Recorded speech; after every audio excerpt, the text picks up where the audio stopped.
السلام علیکم ورحمۃ اللہ وبرکاتہ۔ امید ہے کہ میرے تمام احباب خیر و عافیت سے ہوں گے۔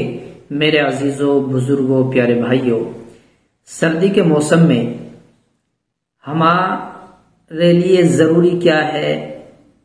ہم بہترین لباس یا بہترین بستر، گرم گرم بستر استعمال کریں۔ یہی کافی نہیں ہے سردی کے لیے کہ ہم نے اچھی جیکٹ لے لی، زرکین لے لی، یا گرم کپڑے سلوا لیے، یا اور چادر، لحاف، گدا وغیرہ۔ یہ ساری چیزیں سردی سے بچانے کے لیے ہیں، لیکن یہ ظاہری چیزیں ہیں۔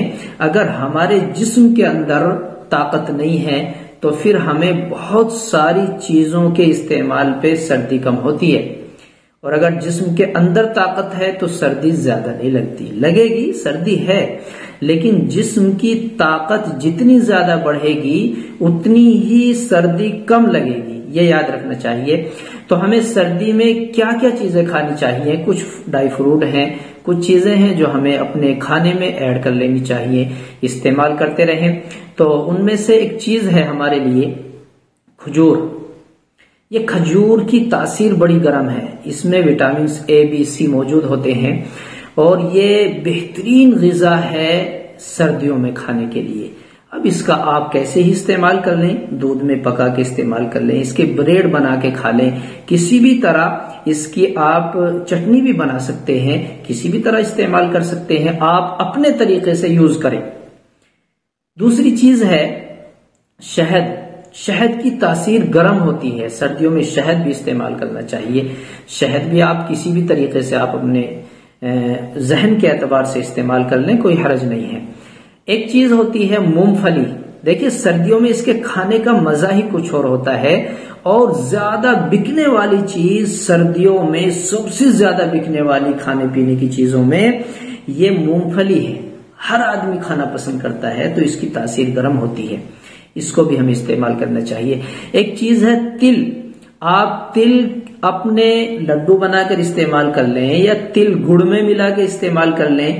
گڑ ایک الگ چیز ہے، گڑ بھی ہمیں استعمال کرنا چاہیے سردیوں میں، اور گڑ کے لڈو بھی بنتے ہیں، گڑوں میں تل بھی پکا لیا جائے، گڑ سے دودھ بھی میٹھا کر کے استعمال کر سکتے ہیں۔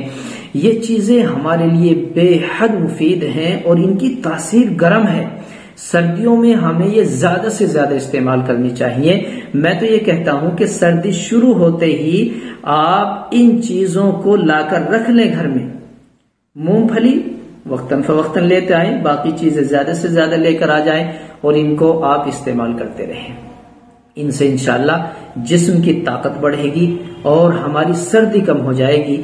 اب غور کیجئے گا، جب جسم کی طاقت بڑھے گی، توانائی، قوت بڑھے گی، تو ہر چیز میں اضافہ ہوگا، ہر طرح کی طاقت بڑھ جائے گی۔ اب چاہے وہ جسمانی طاقت ہو، قوت باہ کا معاملہ ہو، یا ہمارے لیے سرعت انزال کی پریشانی ہو، وہ مرض کٹتے جائیں گے، جسمانی قوت بڑھتی جائے گی، اور انشاءاللہ ہم اس دیواجی زندگی بھی خوشگوار گزار سکیں گے۔ اگر شادی شدہ نہیں ہے وہ بھی استعمال کر لیں، انشاءاللہ ان کے جسم میں اضافہ ہوگا، طاقت بڑھے گی۔ تو یہ نسخہ آپ استعمال کریں گے۔ اگر آپ چاہتے ہیں کہ اس کے علاوہ قوت باہ کے لیے آپ نسخہ منگانا چاہتے ہیں، تو ہمارے یہاں بہترین جڑی بوٹوں سے اور بے بہا نعمتوں سے بنا ہوا ایک نسخہ ہے، جو شادی کورس کے نام سے بھی دیا جاتا ہے، 5G کورس کے نام سے بھی دیا جاتا ہے۔